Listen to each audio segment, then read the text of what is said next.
ನೀನು ಎಲ್ಲಿವರೆಗೂ ಉಪಯೋಗಕ್ಕೆ ಬರ್ತೀಯೋ ಅಲ್ಲಿವರೆಗೂ ಜನ ನಿನ್ನನ್ನು ಪ್ರೀತಿಸ್ತಾರೆ.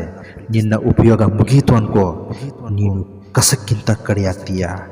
ಜನರಿಗೆ ನೀನು ಬದಲಾದದ್ದು ಬೇಗ ಕಾಣಿಸುತ್ತೆ ಗೆಳೆಯ, ಆದರೆ ನೀನು ಯಾವ ಮಾತಿನಿಂದ ಬದಲಾದೆ ಅನ್ನೋದು ಮಾತ್ರ ಅವ್ರಿಗೆ ತಿಳಿಯೋದಿಲ್ಲ. ಈ ಜೀವನ ಇರೋದೇ ಅಲ್ಪ ಕಾಲ. ಆದ್ದರಿಂದ ನಗು, ಪ್ರೀತಿ, ಮಮತೆ, ಹೃದಯವಂತಿಕೆ ತುಂಬಿದ ಜನರ ಬಳಿ ಸಮಯವನ್ನು ಕಳೆಯಿ. ಸೋಲು ಕಣ್ಮುಂದೆ ಇದ್ದರೆ ಗೆಲುವು ಬೆನ್ನ ಹಿಂದೆ ಇರುತ್ತೆ. ಗೆಲ್ಲೋ ತಾಳ್ಮೆ ನಿನ್ನಲ್ಲಿರಬೇಕು ಅಷ್ಟೇ.